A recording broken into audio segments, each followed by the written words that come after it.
सूत्र पूर्वाया नियम से अण प्रत्यय और ऋकार को उत अर्थात उकारादेश करके उण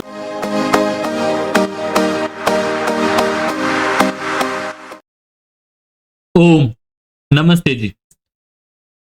आज का हमारा विषय तद्धित प्रकरण में ऋष्यन्धकः वृष्णिः कुरुभ्यश्च नियम से प्रारंभ होगा।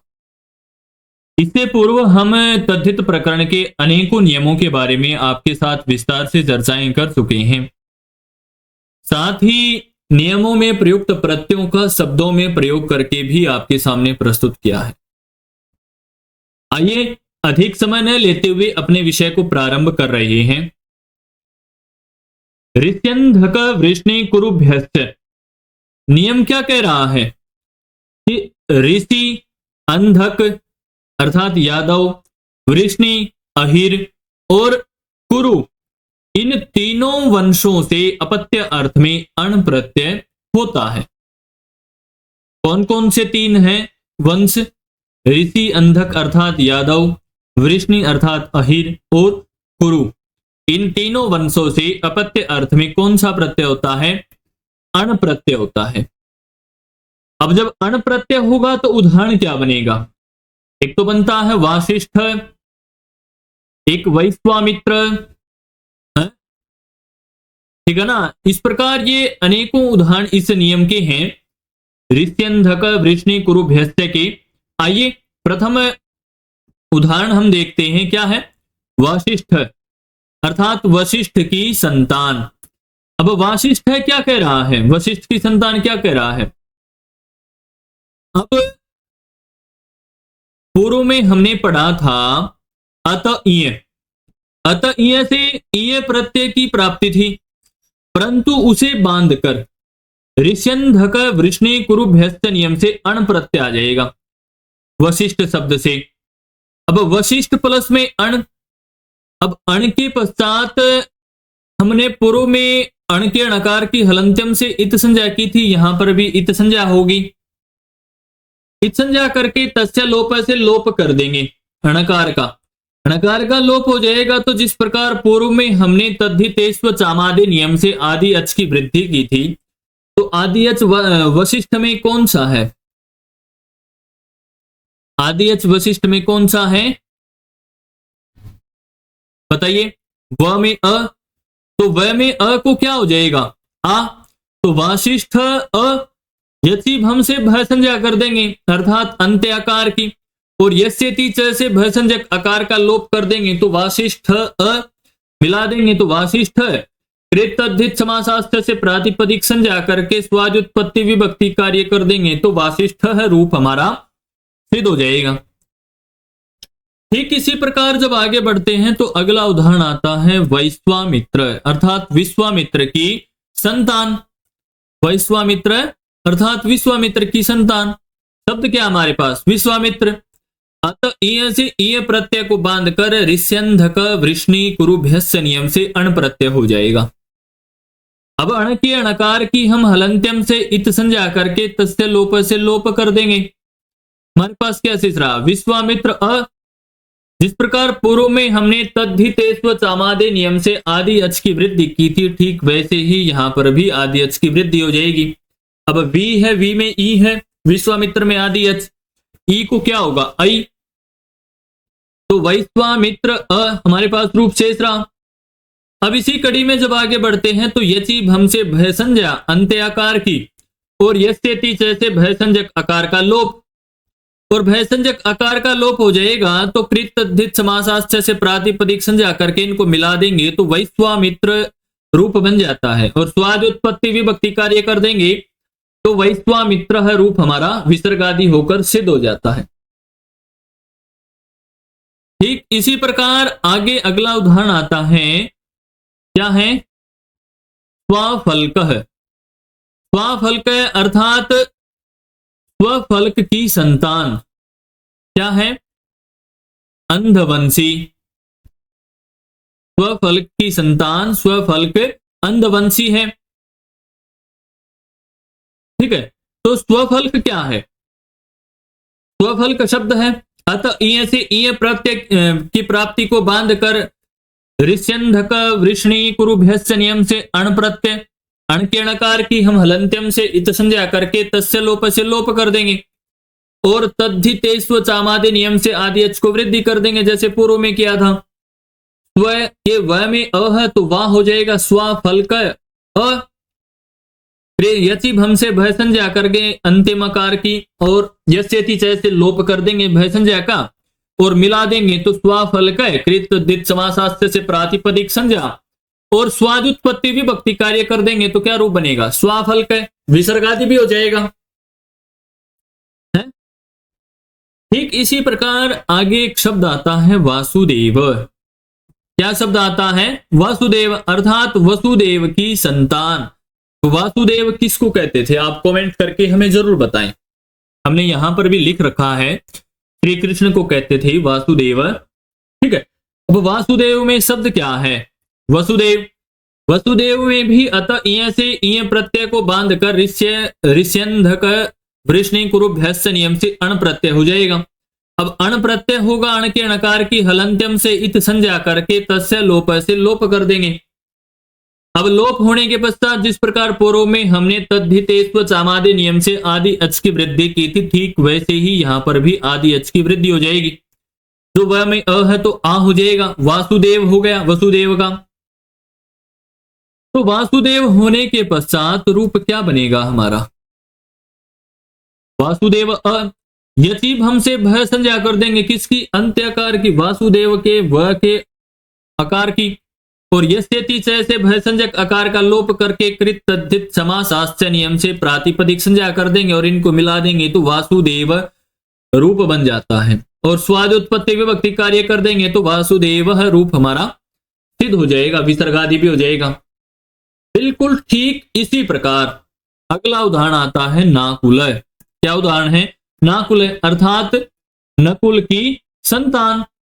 शब्द क्या है नकुल, बाकी कार्य वासुदेव के समान ही है, कहीं पर भी कोई भी परिवर्तन नहीं है। ठीक है, वासुदेव ये नाकुल साहदेव अर्थात साहदेव की संतान, ये दोनों रूप आप स्वयं करेंगे। ठीक है, यदि आपको समझ में नहीं आता है तो आप यहां से भी देखकर कर सकते हैं। ठीक है, इसी प्रकार जब आगे बढ़ते हैं तो अगला नियम आता है, तो बड़ा कर देते हैं, मातुरुत संख्यासम भद्र पूर्वायः।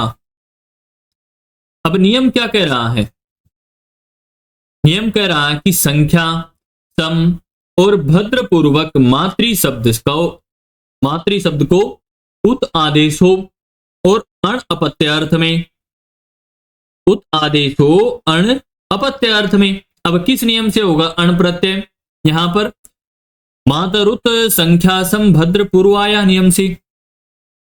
अब उदाहरण क्या हमारे पास, द्वै मातुर सण मातुर और साम मातुर, यही है ना। संख्या सम भद्र पूर्वक मातृ शब्द से क्या है उत आदेश हो अण अपत्यार्थ में, अण प्रत्यय हो जाएगा। अब उदाहरण सर्वप्रथम हम किसको पढ़ेंगे, द्वै मातुरय को, अर्थात दो माताओं की संतान।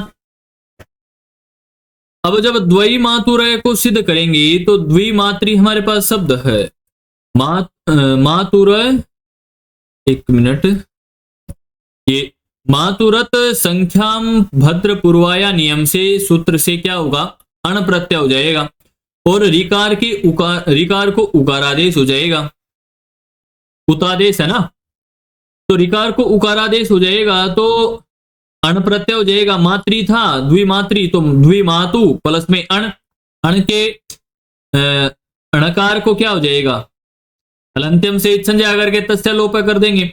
अब जब उत होगा अर्थात उ होगा तो उर्ण रपर से रपर भाव भी होगा तो उर आदेश हो जाएगा एक तरह से, तो द्विमातुर प्लस में अण प्रत्यय हो जाएगा।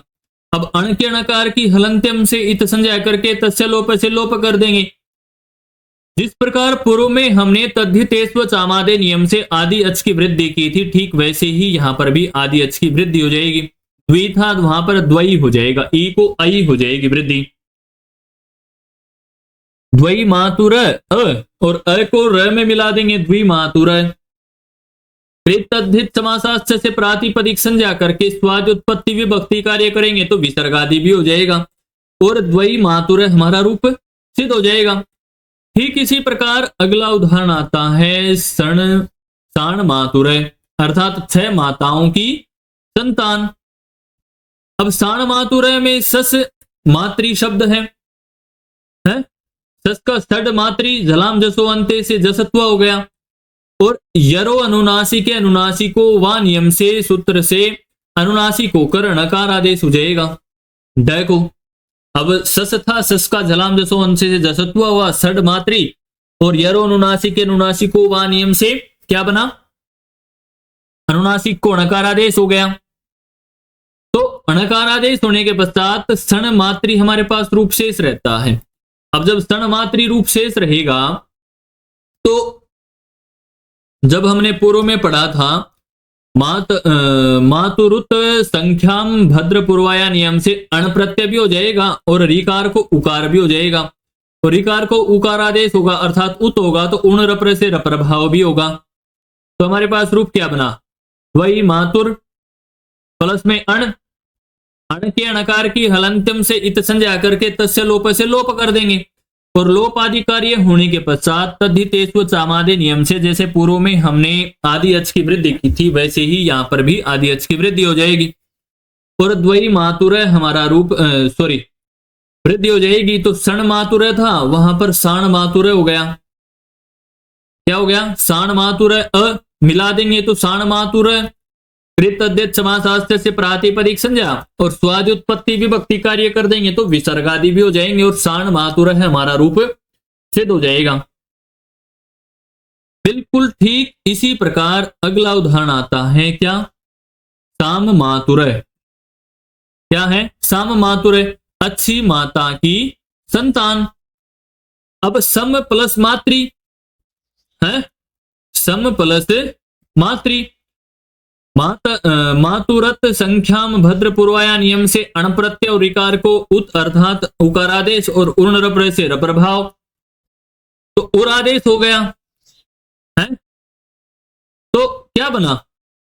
मातृ के उकारी को तो सम मातुर यही बना ना, सम मातुर अण अण के अणकार की जिस प्रकार शाण मातुर में अणकार के इत संज्ञा की थी ठीक वैसे ही यहां पर होगी।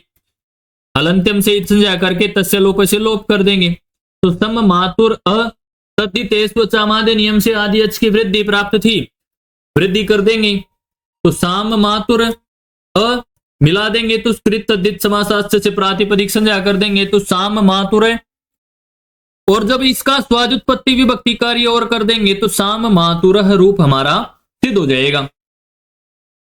बिल्कुल ठीक इसी प्रकार अगला जो उदाहरण है हमारा भाद्र मातुर अर्थात भली की माता, भली माता की संतान।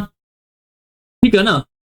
तो भली माता की संतान में भद्र प्लस मातृ रूप हमारे पास। अब यहां पर भी जिस प्रकार पूर्व में हमने मातुरुत संख्याम भद्र पूर्वाया नियम से अण प्रत्यय और रिकार को उत अर्थात उकार आदेश करके उर्ण रप्र से रपर भाव किया था वही यहां पर भी होगा, केवल यहां पर शब्द बदल जाएगा। तो क्या बन जाएगा? भद्र मातुर प्लस में अण। बाकी कार्य पूर्व सिद्धि के समान ही है, कोई परिवर्तन नहीं है।